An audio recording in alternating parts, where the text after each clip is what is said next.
রাধে রাধে সবাইকে, চলে এলাম আর একটা রান্নার ভিডিও নিয়ে। তো আজকে কি বানাবো বলো তো তোমরা? তো আজকে বানাবো রুই মাছের কাটলেট। তো চলো ঝটপট রেসিপিটা দেখে নেওয়া যাক।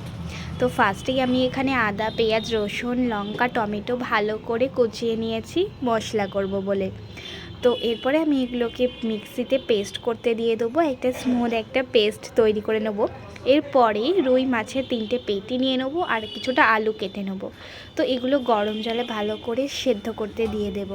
জলের মধ্যে অল্প একটু লবণ দিয়ে আমি আলু আর মাছটাকে সেদ্ধ করে নেবো। তো মাছটা আমার সেদ্ধ হয়ে গেছে, তো আমি মাছগুলোকে নামিয়ে তার ছালগুলো ছাড়িয়ে নেব। তো ভালো করে এখানে ছালগুলো ছাড়িয়ে নেব এবং মাছের ভেতর থেকে যে কাঁটাগুলো আছে সেই কাঁটাগুলোও আমি একটা একটা করে বের করে নেব। তো এখানে আমার মাছের কাঁটা বের করা একদম কমপ্লিট হয়ে গেছে।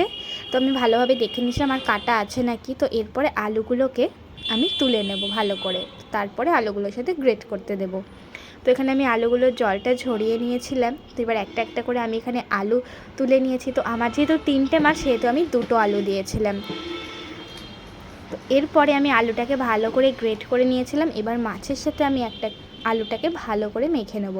তো তার মধ্যে আমি দেব পেঁয়াজ কুচি, যে মশলাটা করলাম সেই মশলাটা, আর দিয়ে দেবো এখানে ধনে গুঁড়ো, জিরে গুঁড়ো, স্বাদ মতো লঙ্কার গুঁড়ো, যে যেরকম ঝাল খেতে পছন্দ করো সে সেরকম লঙ্কাটা দেবে।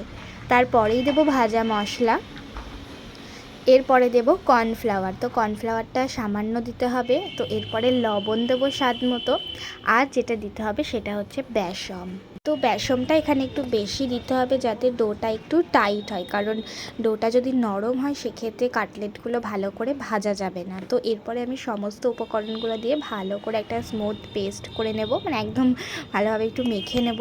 তো এরপরে হাতে অল্প একটু অলিভ অয়েল দিয়ে আমি ছোট ছোট করে কিছু ডো করে নেব এবং সেটাকে ভালো করে একটা কাটলেটের শেপ দিয়ে নেব। তো আমি এখানে চৌকো চৌকো করেছিলাম।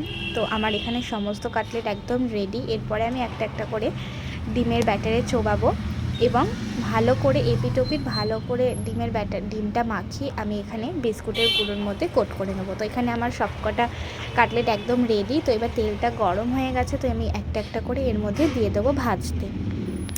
তো এটা খেতে তো খুবই সুন্দর হয়। অনেকে তো চিকেন কাটলেট খেয়েছেনই, তো এইটা একবার বানিয়ে দেখবেন যে কতটা সুন্দর খেতে হয়। তো রুই মাছের কাটলেট আমাদের একদম রেডি হয়ে গেছে।